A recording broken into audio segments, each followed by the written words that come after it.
Next up, we have someone that has an idea that was so far out of the box, I can't even find the box. The first time I heard of this, I thought, well, how did you even think of this, putting this together? But this is amazing concept, and here's the man that thought of it, Stephen Moates, and the idea is Stutterfly. Stephen, tell us all about it. Yeah.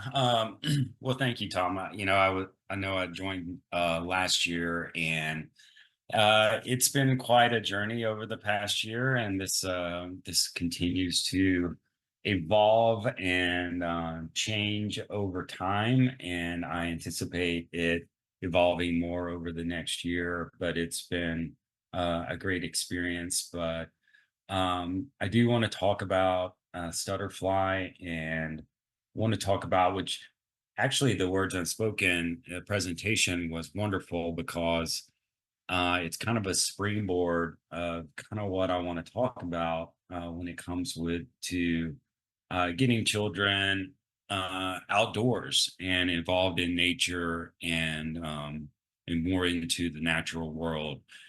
The I'll start off by just telling everyone a little bit about myself. My name is Stephen Moates. My day job is I'm a clinical assistant professor at Baylor University and the clinical program director, Sikkim Steph. I work with Steph is also teaches she's the lead instructor of our fluency course online. So and I teach a section of that, and I'm also the clinical program director for our online program. I actually do not live in Waco. I live in a small town in North Georgia in the Southern Appalachian Mountains in Hiawassee, Georgia. And so I work remotely and have access to a lot of, I guess, hiking and fishing and things like that as well. So it's kind of worked out great. But I also am a facilitator at Camp Shoutout, and I know that's been mentioned several times on several calls today. And so Camp Shoutout is a camp for children who stutter in Michigan. And if you want more information about that, I would highly encourage everyone to kind of take a look at that. It's an excellent camp, and I look forward to going every year that I can, and I'm planning to return this year as well. So, but really what I wanted to talk about tonight was talk about Stutterfly a little bit, but also pose the question about nature and, really what's available for us when it comes to nature. And I think that's a realistic question when we look at all of the summer camps that are available for children who stutter, all of the other activities that are also involved in the outdoors and an outdoor space. I think that's a realistic or a real question that we need to ask. What's so special about taking children outdoors and doing activities that would be different from, say, doing it in a classroom or doing it indoors in an office space or whatever.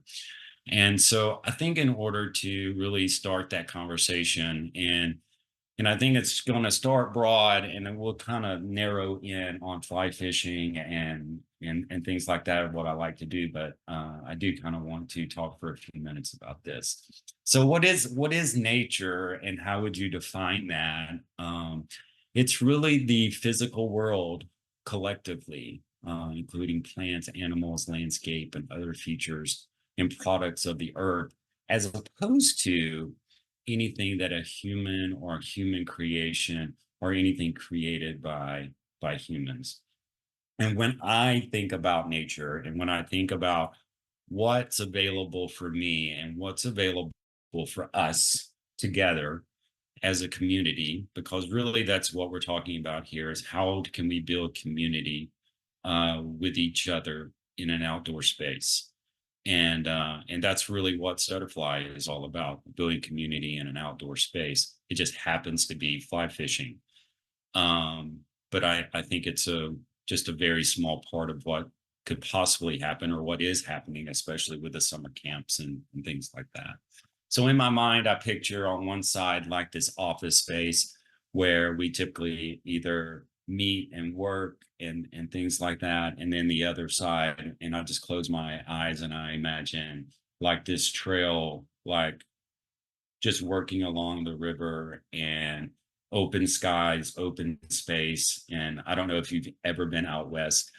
And I know Steph lives in Colorado. I lived in Montana for a couple of years.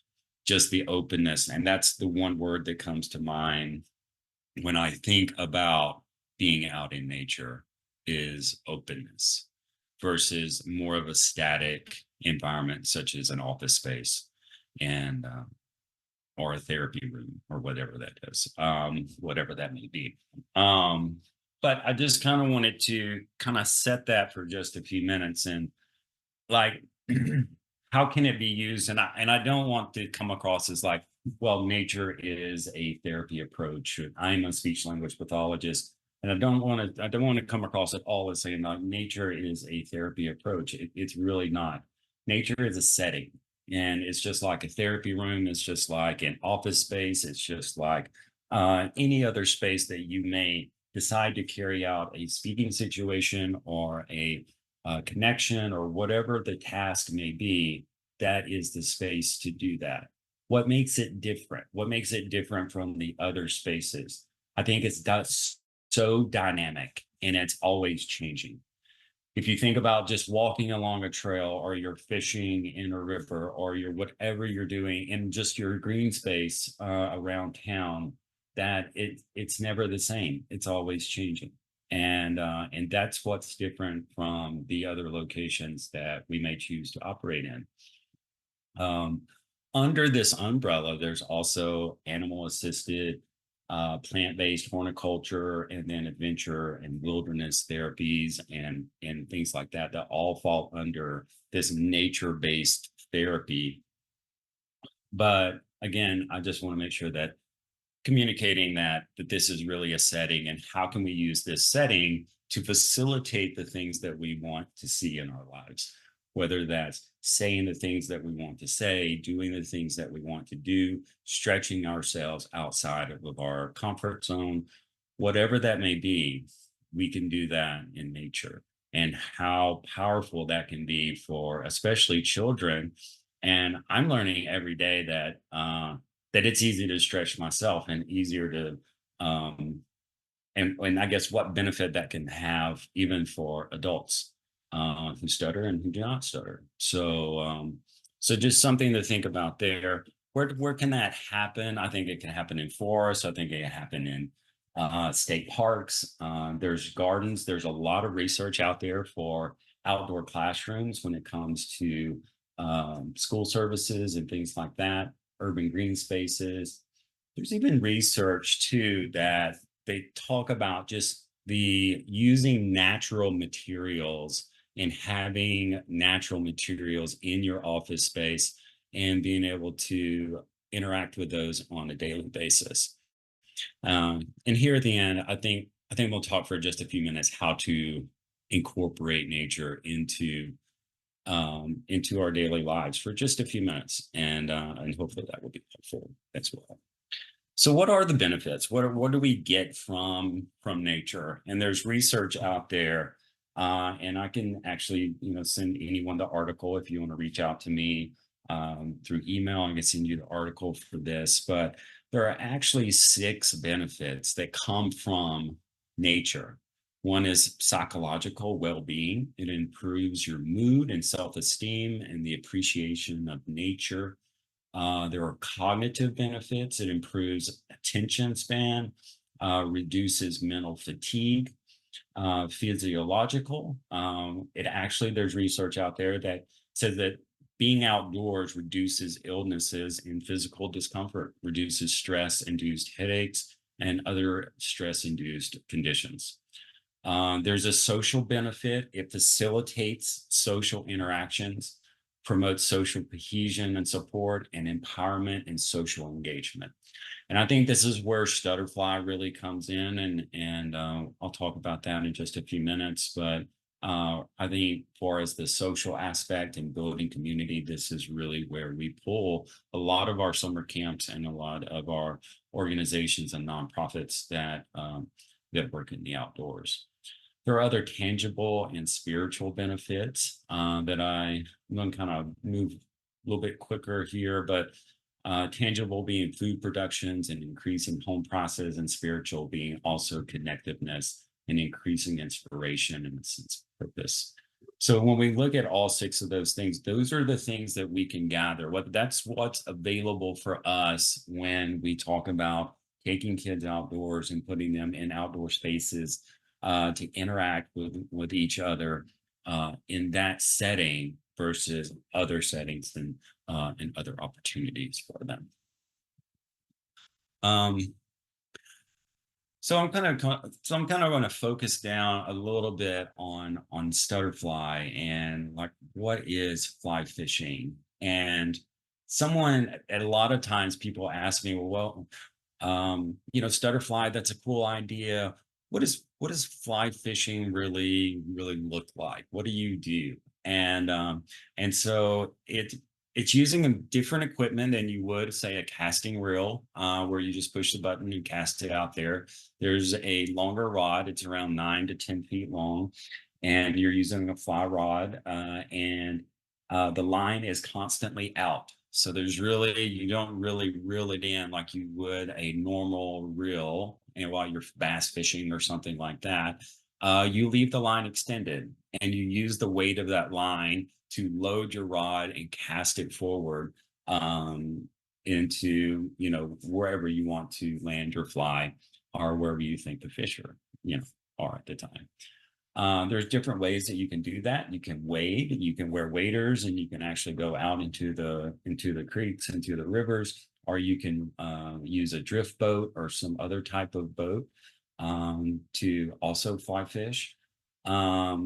It's a variety of outdoor spaces. There's saltwater fly fishing, there's freshwater fly fishing. Like I said, there's fly fishing in a lake, there's fly fishing in a river, and there's a variety of fish, as you can imagine. A lot of things, if you follow me or know me on social media, I post a lot of trout fishing, and really Stutterfly has been focused a lot on cold water, freshwater fish, such as fly fishing. But there's also a host of other fish that can be caught with a fly rod, and that includes saltwater and freshwater fish. So just because Stutterfly really focuses on trout and things like that, it really doesn't mean that that's very limited in any way whatsoever. And so what is specifically Stutterfly? What does it have to offer children? And I think one of the things that sticks out to me is connection. And that's really a part of our title is, you know, building community with children who stuttered through outdoor activities. And so how can we build community? How can we build connection through doing something as simple as fly fishing or being outside? If you are familiar with fishing or you grew up fishing, you know that you often don't do that by yourself. You do that with other people. I actually went fishing this morning with one of my best friends here locally in Hiawassee. We had a wonderful time, and I had an opportunity to see him in a while, and it was great to see him and just kind of building community with him and building connections with him. It was great to see him. Another is physical exercise. It's very relaxing. It lowers stress levels. And then one thing I love about fly fishing is on one hand, you can say, well, I'm building connection, I'm building friendship with people that I want to build connections with, but also it offers peace and stillness that may not be available to you where you live. There is something about being out on the river or being deep in the forest somewhere that is a peace and a stillness that I don't know that I haven't found in very many places. And so I often go there especially if I've had a stressful week at work or I just kind of need some time alone. All of that is available to us when we go outside. And then also, when I mentioned connection, also connecting with nature is also very important. So as I mentioned, Stutterfly is building community with children who stutter or with people who stutter through the outdoors. We do a lot of support. We support SLPs that work with children who stutter.